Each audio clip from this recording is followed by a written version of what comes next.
Oke, biarlah kita menyambut Yesus dengan kerendahan hati sebagaimana Yesus datang ke dunia ini eh, menjadi manusia yang miskin ya, bukan dengan menjadi seorang raja gitu, dengan segala kemegahannya. Oke, oke, kita lanjut. Dan inilah ayat yang saya jadikan judul tadi. Saya cuma ganti kata ku, mu dengan ku ya. Ini adalah perkataan dari malaikat ya. Di sana Lukas 2 ayat 11 katakan, hari ini telah lahir bagimu juru selamat, yaitu Kristus Tuhan di kota Daud. Jadi ini adalah perkataan malaikat kepada uh, para gembala. Hari ini telah lahir bagimu juru selamat. Oke, pertanyaan kita adalah kenapa Tuhan datang jadi manusia? Tadi kan dibilang telah lahir juru selamat, yaitu Kristus Tuhan. Pertama, pertanyaan kita adalah kenapa Tuhan datang jadi manusia? Dan kenapa dia datang untuk aku? Oke, kan malaikat bilang telah lahir bagimu. Mu itu manusia kan, gembala itu orang kan, ya termasuk kita, saya dan saudara. Dan pertanyaan kita adalah kenapa untuk aku? Nanti kita akan jawab di pelajaran kita. Kenapa Tuhan datang jadi manusia? Kita akan membawa uh, untuk membuat ini uh, membuat kita mengerti, kita kembali ke belakang. Kita mundur ke perjanjian lama, di mana di dalam perjanjian lama itu ada sebuah hukum yang diberikan kepada orang Israel. Ketika seorang Israel itu jatuh miskin, apa yang harus dilakukan? Seorang Israel jatuh miskin dan menjadi budak orang asing, apa yang dilakukan? Oke, itu yang akan kita pelajari. Di dalam Imamat 25:47, di sana dikatakan, apabila seorang asing atau seorang pendatang di antaramu telah menjadi mampu, sedang saudaramu yang tinggal padanya jatuh miskin, sehingga ia menyerahkan dirinya kepada orang asing, artinya menjadi hamba orang asing itu, menjadi budak orang asing itu, atau pendatang yang di antaramu itu, atau kepada seorang yang berasal dari kaum orang asing. Oke, jadi ini adalah latar belakangnya bahwa orang Israel yang jatuh miskin dan menjadi hamba dari orang asing. Oke, bagaimana cara membebaskan, menebus orang Israel ini dari perhambaan orang asing? Oke, kita lanjut di ayat 48 dikatakan, maka sesudah ia menyerahkan dirinya, jadi orang Israel ini menyerahkan dirinya, ia berhak ditebus. Ini peraturan. Ia berhak ditebus. Siapa yang berhak menebus orang Israel ini? Seorang dari antara saudara-saudaranya boleh menebus dia. Oke? Jadi yang berhak menebus orang Israel ini dari perbudakan adalah saudara-saudaranya, saudara-saudara terdekatnya. Oke, kita lanjut. Atau saudara ayahnya, atau anak laki-laki saudara ayahnya, atau seorang kerabatnya yang terdekat. Oke, dari kaumnya, atau kalau ia mampu, telah mampu, ia sendiri berhak menebus dirinya. Oke, teman-teman ingat peraturan ini atau hukum ini di dalam perjanjian lama. Jika seorang jatuh miskin, seorang Israel jatuh miskin, dia berhak ditebus. Siapa yang berhak menebus dia adalah saudara terdekatnya atau kerabat terdekatnya. Bisa orang tua, saudara laki-laki, saudara ayahnya. Oke? Atau jika ia telah mampu, ia sendiri berhak menebus dirinya sendiri. Oke? Ingat hukum ini. Oke, ini adalah hukum perjanjian lamanya. Oke? Seorang jatuh miskin, dia menjadi budak orang asing, yang bisa tebus dia adalah saudara terdekat atau dia menebus dirinya sendiri. Oke? Oke, kita bawa hukum perjanjian lama ini kepada manusia. Oke, manusia. Manusia jatuh dalam dosa, right? Manusia jatuh jatuh miskin, jatuh dalam dosa. Oke? Dia menjadi budak dosa. Oke? Nah, pertanyaannya, siapa yang jadi saudara terdekat manusia? Sementara semua manusia sudah jatuh dalam dosa. Kan semua kita ini jatuh dalam dosa nih. Siapa yang menjadi saudara terdekat manusia yang sama seperti manusia yang bisa menembus manusia itu sesuai dengan hukum perjanjian lama tadi ya. Apakah bisa manusia menebus dirinya sendiri? Oke, nanti kita akan jawab semua dua pertanyaan ini ya. Siapa yang menjadi saudara terdekat manusia? Dan akan menjawab pertanyaan kita sebelumnya, kenapa Yesus datang menjadi manusia? Oke?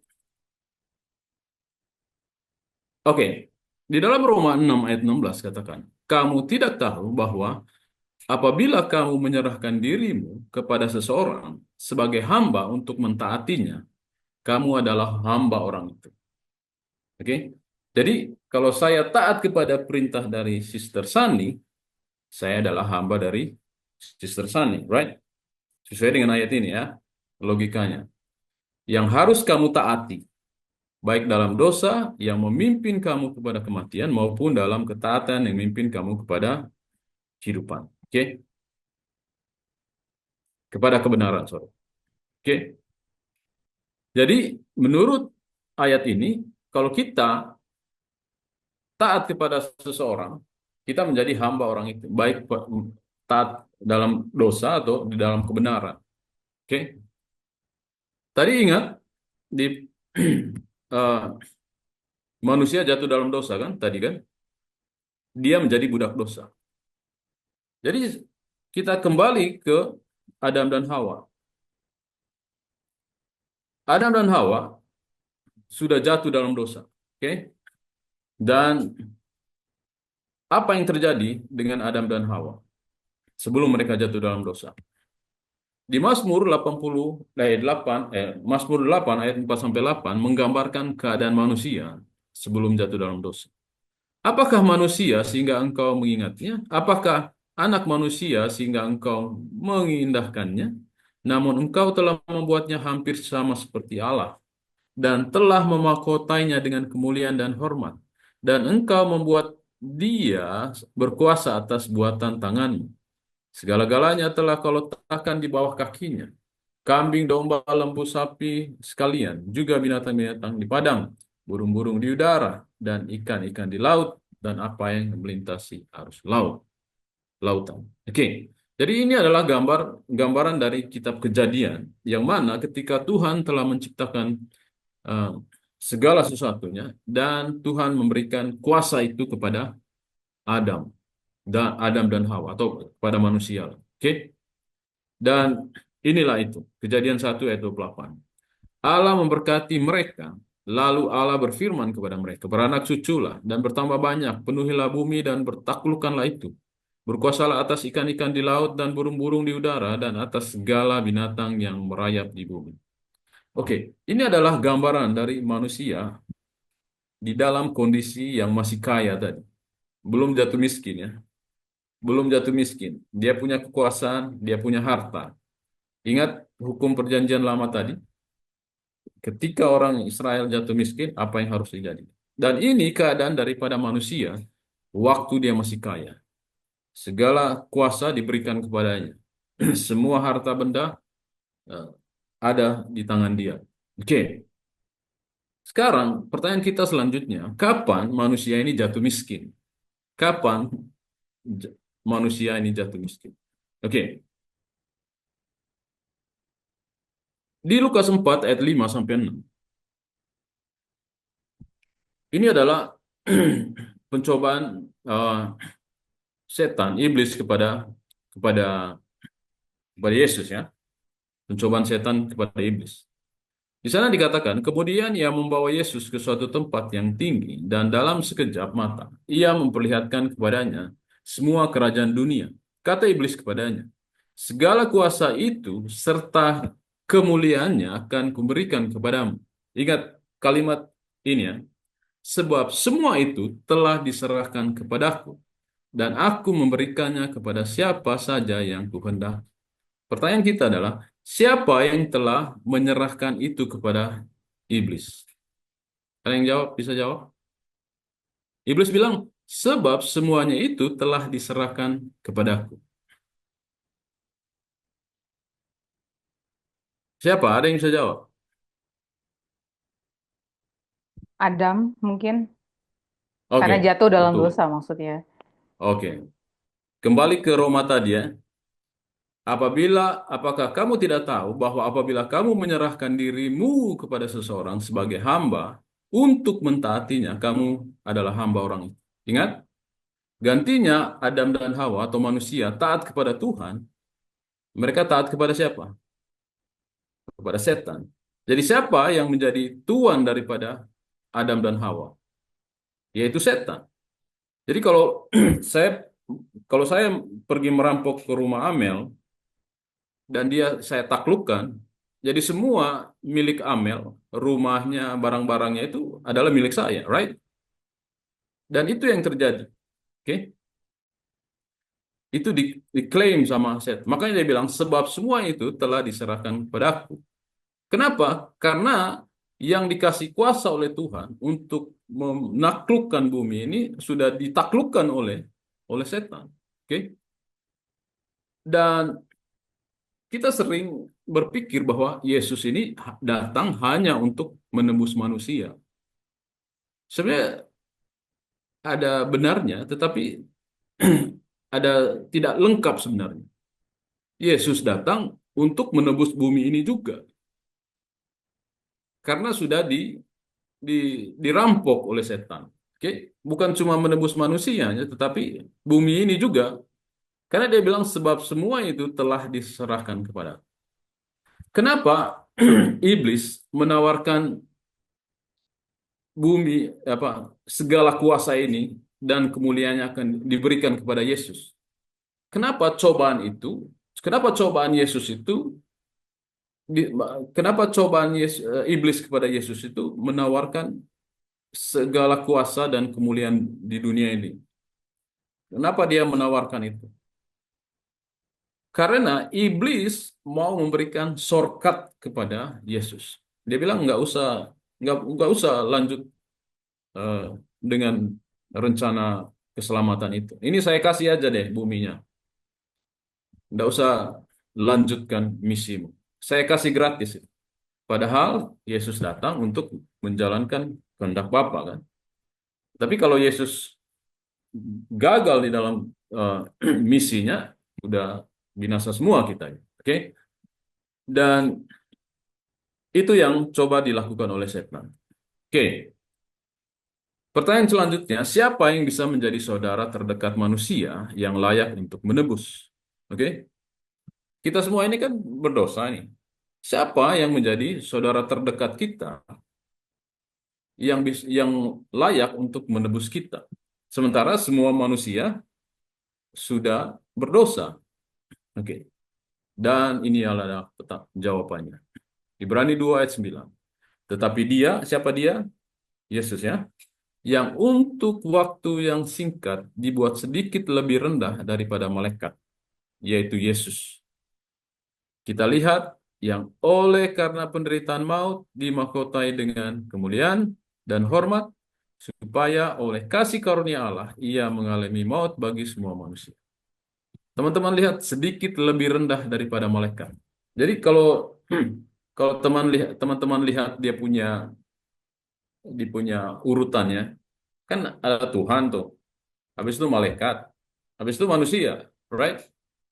Jadi Yesus sedikit lebih rendah dari malaikat, artinya jadi manusia dong, right? Oke, jadi Yesus menjadi sedikit lebih rendah daripada malaikat-malaikat. Artinya dia menjadi manusia. Oke, kita lanjut. Ibrani 2 ayat 14 katakan, karena anak-anak itu adalah anak-anak dari darah dan daging, maka ia juga menjadi sama dengan mereka. Jadi Yesus harus menjadi sama dengan kita dan mendapat bagian dalam keadaan mereka, supaya oleh kematiannya ia memusnahkan dia, yaitu iblis yang berkuasa atas maut. Teman-teman lihat tadi ya, di perjanjian lama, syarat untuk seorang ditebus itu harus dari keluarga dekat. Oke, keluarga dekat dia. Kalau kita bawa ke keadaan manusia yang jatuh dalam dosa, siapa keluarga dekat manusia yang tidak jatuh dalam dosa. Nggak ada. Gitu. Semua kita jatuh dalam dosa. Itulah sebabnya Yesus datang menjadi manusia, datang menjadi sama seperti kita, supaya dia bisa menebus kita. Dia menjadi saudara terdekat kita. Oke, menjadi manusia sama seperti kita. Oke, masih di Ibrani 2 ayat 11 katakan, sebab ia yang menguduskan mereka yang dikuduskan. Mereka semua berasal dari satu. Itulah sebabnya ia tidak malu menyebut mereka apa? Saudara. Ingat tadi ya, ia ia tidak malu menyebut mereka saudara. Siapa mereka? Ya kita. Siapa tidak malu menyebut kita saudara? Ya Kristus. Oke? Tadi ingat syarat di perjanjian lama tadi. Kenapa syarat untuk seorang bisa ditebus ya adalah dari saudaranya, saudara terdekatnya.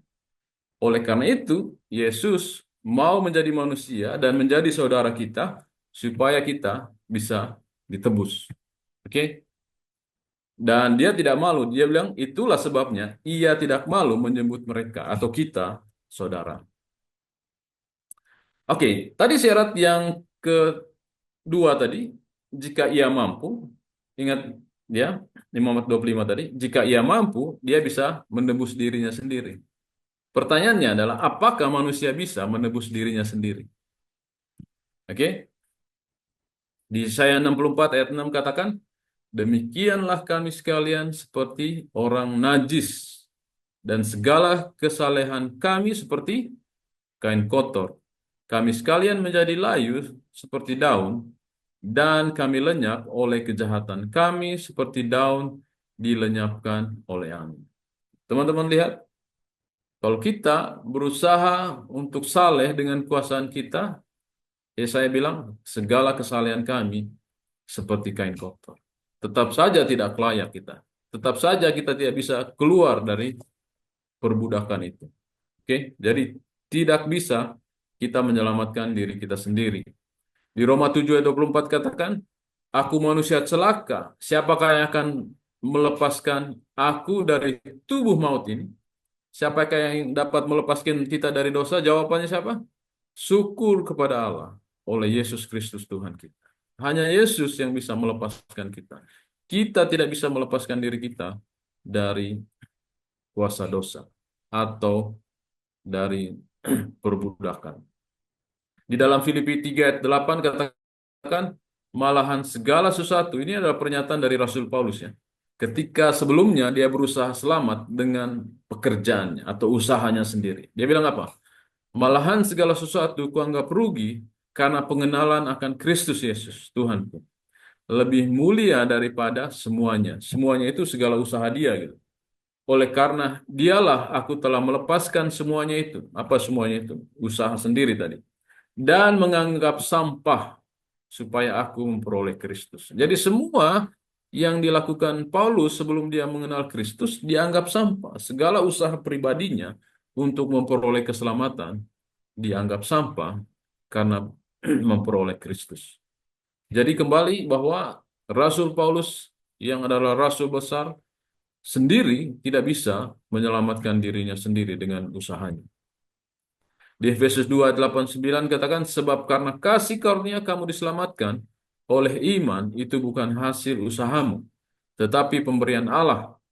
Itu bukan hasil pekerjaan. Jangan ada orang yang memegahkan diri. Jadi, kembali lagi bahwa kita diselamatkan oleh kasih karunia atau pemberian. Oke, kita diselamatkan oleh kasih karunia atau pemberian. Mungkin kita semua hafal ya Yohanes 3 ayat 16. Karena begitu besar kasih Allah akan dunia ini. Dengan mengaruniakan anaknya yang tunggal. Mengaruniakan anak itu tunggal. Dan supaya setiap orang yang percaya kepadanya tidak binasa dan memperoleh hidup yang kekal. Jadi siapa yang percaya kepada Kristus yang telah dikaruniakan kepada kita, kita akan selamat. Jadi kita tidak bisa selamat dengan usaha kita sendiri. Yohanes 15 ayat 5, aku adalah pokok anggur dan kamulah ranting-rantingnya. Barang siapa tinggal di dalam aku dan aku di dalam dia, ia akan berbuat banyak, sebab di luar aku kamu tidak dapat berbuat apa-apa. Jadi, apakah kita bisa menyelamatkan diri kita sendiri dari perbudakan dosa? Tentu saja tidak. Yesus sendiri bilang apa? Sebab di luar aku kamu tidak dapat berbuat apa-apa. Oke? Jadi kita membutuhkan penebus tadi. Sama seperti peraturan di dalam perjanjian lama tadi ya. Oke, kembali ke ayat inti kita tadi ya. Lukas 2 ayat 11. Hari ini telah lahir bagimu juru selamat, yaitu Kristus Tuhan di kota Daud.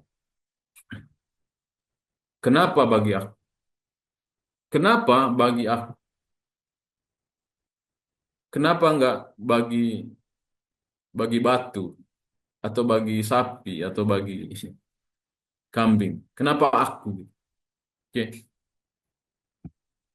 Jawabannya adalah di Lukas 19 ayat 10. Sebab anak manusia datang untuk mencari dan menyelamatkan yang hilang.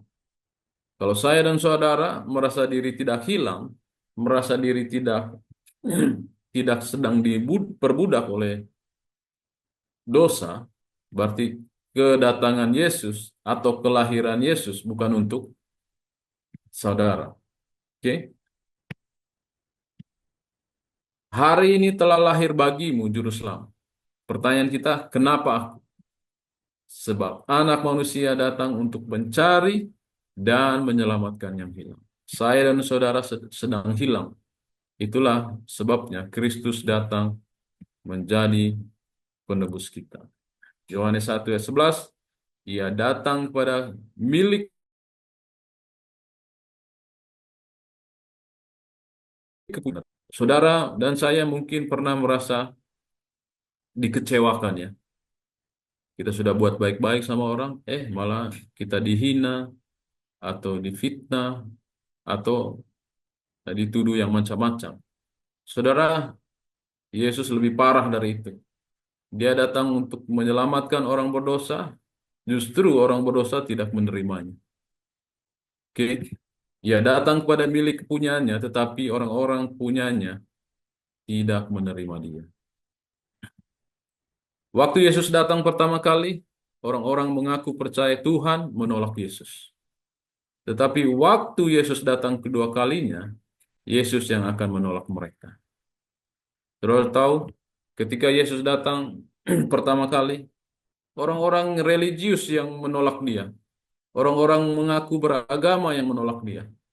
Justru orang-orang Majus yang tidak kenal Taurat, yang jauh dari Yerusalem, justru yang menerima dia.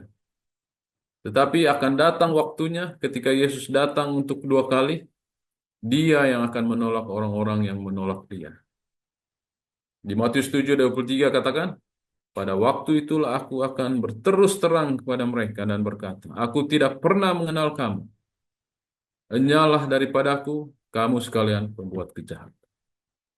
Sakit hati ya, kalau kita berpikir kenal Yesus, ternyata Yesus tidak kenal. Contohnya, kita mengaku kenal Prabowo gitu. Kita pergi, saya kenal Prabowo. Pas Prabowo ketemu, siapa kamu? Jadi sakit hati ya. Jadi marilah kita mau mengenal Yesus dari sekarang. Sebelum Yesus menolak kita dan tidak mengenal kita. Jadi jangan berpikir mengenal Yesus nanti, sudah terlambat, saudara. Marilah kita mengenal Yesus dari sekarang, supaya kita tidak ditolaknya. Yohanes 1 ayat 12, tetapi semua orang yang menerimanya, diberinya kuasa supaya menjadi anak-anak Allah, yaitu mereka yang percaya di dalam nama-Nya. Teman-teman lihat, kuasa yang telah diambil daripada manusia sebelumnya, dikembalikan kepada kita. Kuasa yang dulunya diambil oleh setan karena Adam dan Hawa sudah ditaklukkan, sekarang diberikan kembali kepada kita. Nanti kita akan berkuasa menguasai bumi ini kembali ketika Yesus akan datang kembali. Di sini bilang diberinya kuasa untuk menjadi anak-anak Allah. Kalau kita menjadi anak-anak Allah, Yesus adalah saudara kita, right? Dan kita bagian dari keluarga kerajaan. Oke, yaitu mereka yang percaya di dalam namanya. Boleh seorang baca Yohanes 5 ayat 39-40.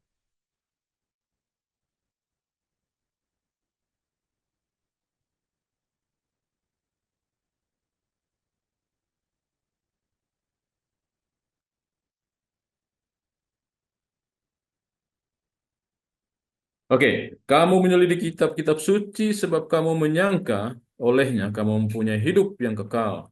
Tetapi walaupun kitab-kitab suci itu memberi kesaksian tentang aku, namun kamu tidak mau datang kepadaku untuk memperoleh hidup itu.